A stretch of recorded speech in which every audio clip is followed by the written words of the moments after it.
Assalamualaikum warahmatullahi wabarakatuh. Perkenalkan, nama saya Siti Fatimah Ramadhani.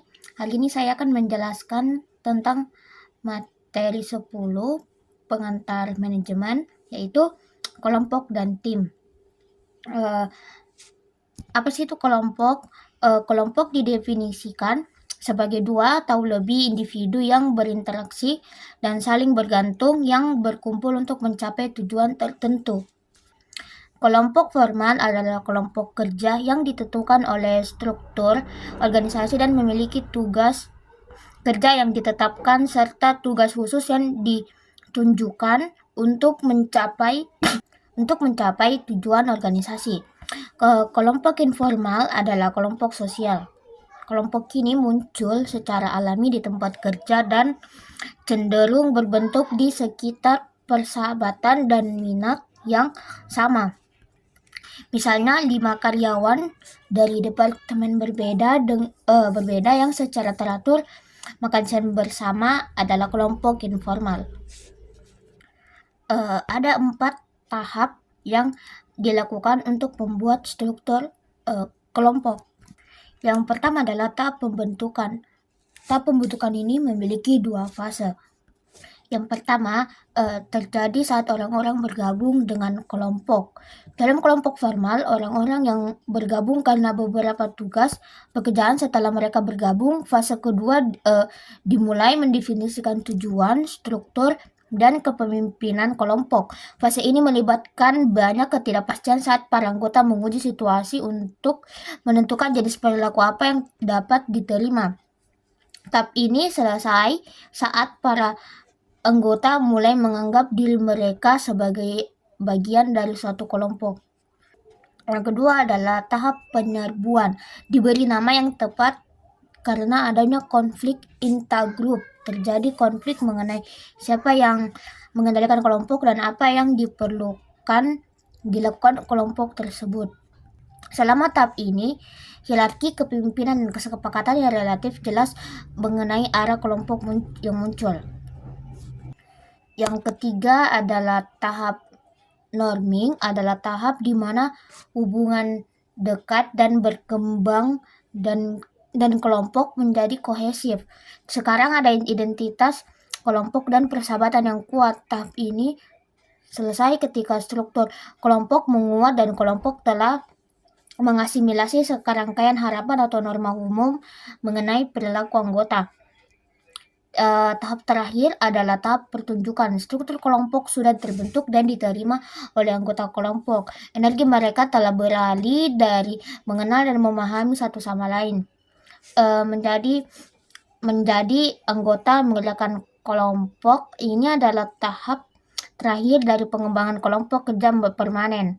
Namun untuk kelompok sementara, tim proyek, gugus tugas, atau kelompok serupa yang memiliki tugas terbatas untuk dilakukan, tahap terakhir adalah penanggulan. Dalam tahap ini kelompok bersiap untuk bubar. Kelompok itu memfokuskan perhatiannya pada penyelesaian kegiatan alih-alih kinerja tugas. Anggota kelompok bereaksi dengan cara yang berbeda. Beberapa optimis, gembira dengan pencapaian kelompok tersebut, yang lain mungkin bersedia atas kehilangan persahabatan. B. Kinerja dan kepuasan kelompok kerja. 1. Kondisi eksternal yang diberikan pada grup. Kelompok kerja dipengaruhi oleh kondisi eksternal yang diberlakukan padanya seperti strategi organisasi, hubungan otoritas, aturan, dan regulasi formal, ketersediaan sumber daya dan sebagainya, sumber daya, kriteria pemilihan karyawan, sistem dan budaya manajemen kinerja, dan tata letak fisik umum ruang kerja kelompok. Misalnya beberapa kelompok memiliki peralatan dan perkakas modern dan berkualitas tinggi untuk melakukan pekerjaan mereka, sementara kelompok lain tidak melakukannya. Atau organisasi tersebut mungkin sedang menjalankan strategi untuk menurunkan biaya atau meningkatkan kualitas yang akan memengaruhi apa yang dilakukan kelompok dan bagaimana cara melakukannya. 2. Sumber daya anggota kelompok. Potensi kinerja kelompok sangat bergantung pada sumber daya yang dibawa setiap individu ke kelompok. Sumber daya ini meliputi pengetahuan, kemampuan, keterampilan, dan ciri-ciri kepribadian. Sumber daya tersebut menentukan apa yang dapat dilakukan anggota dan seberapa efektif mereka akan bekerja dalam kelompok. Keterampilan interpersonal terutama manajemen dan penyelesaian konflik, pemecahan masalah secara kolaboratif, dan komunikasi secara konsisten muncul sebagai hal penting untuk kinerja tinggi oleh kelompok kerja. Ciri-ciri kepribadian juga memengaruhi kinerja kelompok karena sifat tersebut sangat memengaruhi cara individu berinteraksi dengan anggota kelompok lainnya. Penelitian telah menunjukkan bahwa ciri-ciri yang dipandang positif dalam budaya kita seperti keramahan, kemandirian, dan independensi cenderung berhubungan positif dengan produktivitas dan moral kelompok. Sebaliknya, karakteristik kepribadian negatif seperti otoritarisme, dominasi, dan ketidakkonvensional cenderung berhubungan negatif dengan produktivitas dan moral kelompok. Peran mengacu pada pola perilaku yang diharapkan dari seseorang yang menduduki posisi tertentu dalam suatu unit sosial. Dalam suatu kelompok, individu diharapkan melakukan hal-hal tertentu karena posisi peran mereka dalam kelompok tersebut. Peran-peran ini umumnya berorientasi pada penyelesaian pekerjaan atau membuat anggota kelompok senang. Pikirkan tentang kelompok tempat Anda berada dan peran Anda mainkan dalam kelompok tersebut. Masalah yang muncul adalah bahwa individu memainkan beberapa peran dan menyesuaikan peran mereka dengan kelompok tempat mereka berada saat itu. Namun, ekspektasi berbeda terhadap peran-peran ini seringkali berarti bahwa karyawan menghadapi konflik peran. B. Normal. Semua kelompok memiliki norma standar atau harapan yang diterima dan dianut oleh anggota kelompok. Norma ini menentukan hal-hal seperti tingkat hasil kerja, tidak kehadiran, ketepatan waktu, dan jumlah sosialisasi di tempat kerja. Misalnya norma-norma mendatangkan ritual kedatangan di antara asisten kantor di Coleman Trust Inn, di mana hari kerja dimulai pada pukul 8 pagi. Sebagian besar karyawan biasanya tiba beberapa menit sebelum dan menggantung mantel mereka dan meletakkan dompet dan barang-barang pribadi lainnya di meja mereka, sehingga semua orang tahu bahwa mereka sedang bekerja. Mereka kemudian pergi ke ruang istirahat untuk minum kopi dan mengobrol. Siapapun yang melanggar norma ini dengan mulai bekerja pada pukul 8 pagi ditekankan untuk berperilaku sesuai dengan standar kelompok. Meskipun suatu kelompok memiliki seperangkat norma yang unik, norma organisasi yang umum berfokus pada kinerja, pakaian, dan loyalitas. Norma yang paling umum adalah norma yang terkait dengan usaha dan kinerja kerja. Kelompok kerja biasanya memberikan petunjuk yang jelas kepada anggotanya tentang seberapa keras mereka harus bekerja, tingkat hasil kerja, dan kapan harus terlihat sibuk, kapan boleh bermalas-malasan, dan sejenisnya. Norma-norma ini memiliki pengaruh yang kuat terhadap kinerja karyawan secara individu. C. Konformitas. Karena individu ingin diterima oleh kelompok tempat mereka berada, mereka rentan terhadap tekanan yang untuk menyesuaikan diri.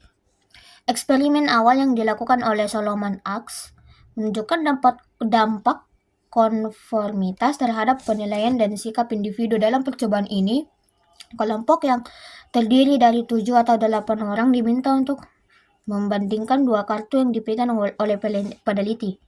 Satu kartu memiliki 3 garis dengan panjang yang berbeda, dan yang lainnya memiliki 1 garis yang sama panjangnya dengan salah satu 3 garis pada kartu lainnya.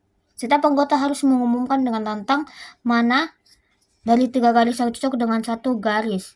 Asch ingin melihat apa yang terjadi jika para anggota mulai memberikan jawaban yang salah. Apakah tekanan untuk konformitas menyebabkan individu memberikan jawaban yang salah hanya untuk konsisten dengan yang lain? Percobaan itu ditetapkan sehingga semua kecuali 1 anggota subjek yang tidak dicurigai diberi sebelumnya untuk mulai memberikan jawaban yang jelas-jelas salah. Setelah 1 atau 2 putaran, Selama banyak percobaan, subjek yang tidak curiga konformitas lebih dari sepertiga waktu. D. Sistem status. Sistem status merupakan faktor dalam memahami kelompok. Status adalah peringkat, posisi atau pangkat dalam suatu kelompok. Sejauh yang peneliti mampu telusuri, mereka telah menemukan hierarki status. Status dapat menjadi motivator yang perbedaan antara apa yang mereka anggap sebagai status mereka, apa yang orang lain anggap sebagai status. Status diberikan berdasarkan karakteristik seperti pendidikan, usia, keterampilan, atau pengalaman. Apapun dapat memiliki nilai status jika orang lain dalam kelompok menilainya dengan cara itu. Tentu saja hanya karena status bersifat informal tidak berarti status tidak penting atau sulit untuk didapatkan. Status juga secara formal penting bagi karyawan untuk percaya bahwa status formal organisasi bersifat kongruen, yaitu sistem tersebut menunjukkan konsistensi antara peringkat yang dirasakan seseorang dan simbol status yang diberikan oleh organisasi kepadanya. Misalnya, ketidaksesuaian status akan terjadi ketika seorang supervisor berpenghasilan lebih rendah daripada bawahannya. Jabatan yang diinginkan ditempati oleh seseorang dengan jabatan rendah atau keanggotaan country club berbayar diberikan kepada manajer divisi, tetapi tidak kepada wakil presiden. Karyawan mengharapkan hal-hal yang diterima seseorang sesuai dengan statusnya. Jika tidak, karyawan memiliki pertanyaan otoritas manajer mereka dan mungkin tidak termotivasi oleh peluang promosi pekerjaan. Ukuran kelompok. Ukuran kelompok mempengaruhi kinerja dan kepuasan, tetapi efeknya bergantung pada apa yang seharusnya dicapai kelompok tersebut. Penelitian menunjukkan misalnya bahwa kelompok kecil lebih cepat menyelesaikan tugas daripada kelompok yang lebih besar. Namun, untuk kelompok yang terlibat dalam pemecahan masalah, kelompok besar secara konsisten mendapatkan hasil yang lebih baik daripada kelompok yang lebih kecil. Apa arti temuan ini dalam hal angka tertentu? Kelompok besar kelompok dengan solusi atau lebih anggota baik untuk mendapatkan masukan yang beragam. Jadi jika tujuan kelompok adalah untuk menemukan fakta, kelompok yang lebih besar seharusnya lebih efektif. Di sisi lain, kelompok yang lebih kecil dari 5 hingga 7 anggota lebih baik dalam melakukan sesuatu yang produktif dengan fakta-fakta tersebut. Satu temuan penelitian yang penting terkait dengan ukuran kelompok menyangkut kemalasan sosial, yaitu kecenderungan individu untuk mengeluarkan lebih sedikit upaya saat bekerja secara kolektif daripada saat bekerja secara individu. Kemalasan sosial dapat terjadi karena seseorang percaya bahwa orang lain dalam kelompok tidak melakukan bagian mereka secara adil. Dengan demikian, mereka mengurangi upaya kerja mereka dalam upaya untuk membuat beban kerja lebih setara. Selain itu, hubungan antara masukan individu dan keluaran kelompok sering kali tidak jelas. Dengan demikian, individu dapat menjadi penumpang gelap dan memanfaatkan upaya kelompok karena individu percaya bahwa kontribusi mereka tidak dapat diukur. Implikasi dari kemalasan sosial sangatlah signifikan. Ketika manajer menggunakan kelompok, mereka harus menemukan cara untuk mengidentifikasi upaya individu. Jika tidak, produktivitas kelompok dan kepuasan individu dapat menurun. F. Keterpaduan kelompok. Keterpaduan penting karena telah menemukan berhubungan dengan produktivitas kelompok. Kelompok yang banyak terjadi perselisihan internal dan kurangnya kerjasama kurang efektif dalam menyelesaikan tugas mereka dibandingkan kelompok yang anggotanya umumnya sepakat bekerja sama dan menyukai satu sama lain. Penelitian di bidang ini difokuskan pada keterpautan kelompok atau tingkat ketertarikan anggota terhadap satu kelompok dan berbagi tujuan kelompok. Penelitian secara umum menunjukkan bahwa kelompok yang sangat kohesif lebih efektif daripada kelompok yang kurang kohesif. Namun, Hubungan antara keterpautan dan efektivitas itu rumit. Variabel moderasi utama adalah tingkat keselarasan sikap kelompok dengan tujuannya atau dengan tujuan organisasi. Semakin kohesif satu kelompok, semakin anggotanya akan mengikuti tujuannya. Jika tujuan yang diinginkan misalnya hasil yang tinggi, pekerjaan yang berkualitas, kerjasama dengan kelompok individu di luar kelompok yang kohesif lebih produktif daripada kelompok yang kurang kohesif. Namun jika kekompakan tinggi dan sikap tidak mendukung, produktivitas akan menurun. Jika kekompakan rendah tetapi tujuan didukung, produktivitas meningkat tetapi tidak sebanyak ketika kekompakan dan dukungan tinggi. Ketika kekompakan rendah dan tujuan tidak didukung, produktivitas tidak terpengaruh secara signifikan. D. Proses kelompok. Faktor berikutnya yang menentukan kinerja dan kepuasan kelompok menyangkut proses yang berlangsung dalam kelompok kerja seperti komunikasi, pengambilan keputusan, manajemen konflik, dan sejenisnya. Proses-proses ini penting untuk memahami kelompok kerja karena proses ini memengaruhi kinerja dan memahami kepuasan kelompok secara positif atau negatif. Orang-orang dalam tim riset pemasaran yang mampu menghasilkan lebih banyak ide sebagai kelompok daripada dapat dihasilkan oleh anggota. Negatif faktor proses seperti kemalasan sosial, tingkat politik yang tinggi, atau komunikasi yang buruk yang dapat menghambat efektivitas kelompok. Materi selanjutnya yaitu teknik yang dapat digunakan manajer untuk membantu kelompok membuat keputusan yang lebih relatif. Proses kelompok penting lainnya adalah bagaimana suatu kelompok mengelola konflik. Ketika suatu kelompok melaksanakan tugas yang diberikan, perselisihan pasti akan muncul.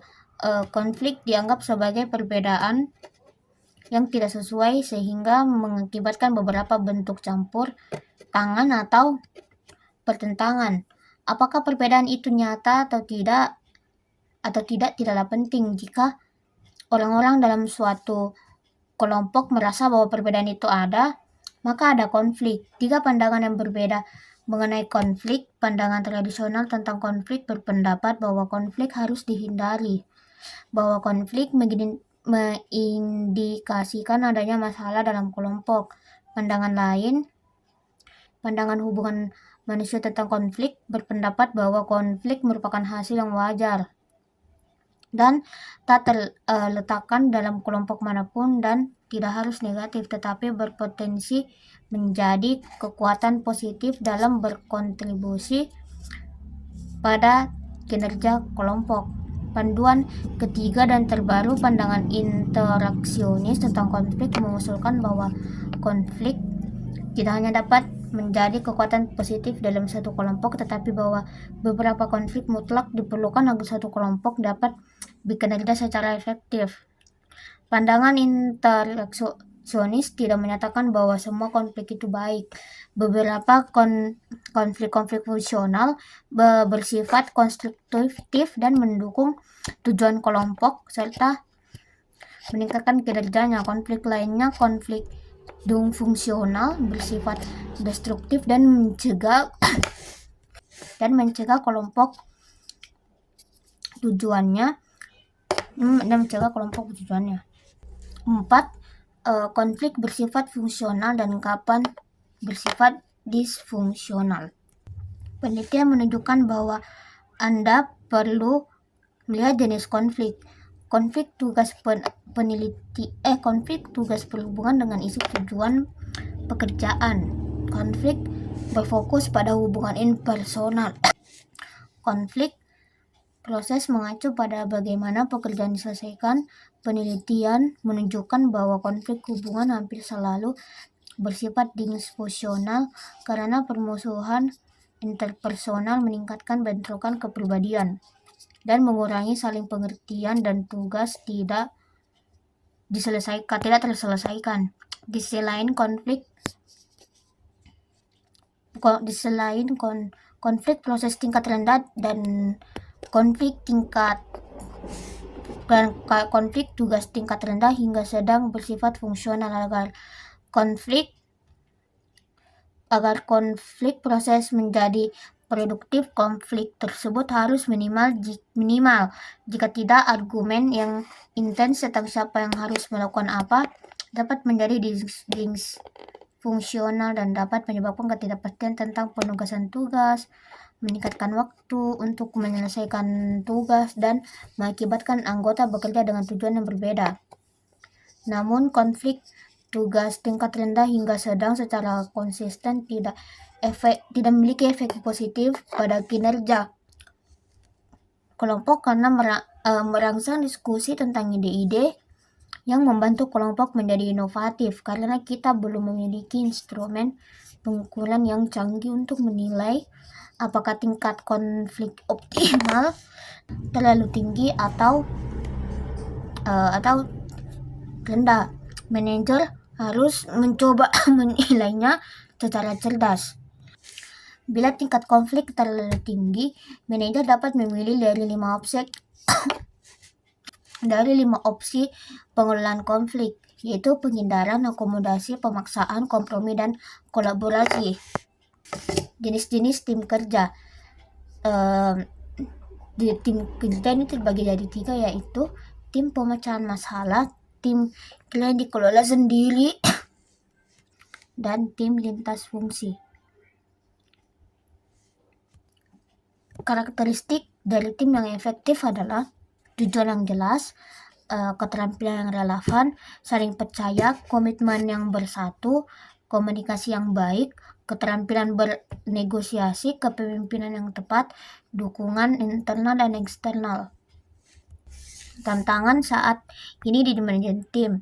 Beberapa tren telah memengaruhi cara kerja di organisasi sebanyak penggunaan tim kerja. Penggeseran dari bekerja sendiri menjadi bekerja dalam tim yang mengharuskan karyawan untuk bekerja sama dengan orang lain. Berbagai informasi menghadapi karyawan untuk bekerja sama dengan orang lain harus menggunakan cara yang efektif agar karyawan tersebut bekerja sesuai dengan apa yang diharapkan oleh manajer. Itu saja yang bisa saya sampaikan pada materi 10 ini. Kalau ada kata yang salah atau kurang mohon dimaafkan. Assalamualaikum warahmatullahi wabarakatuh.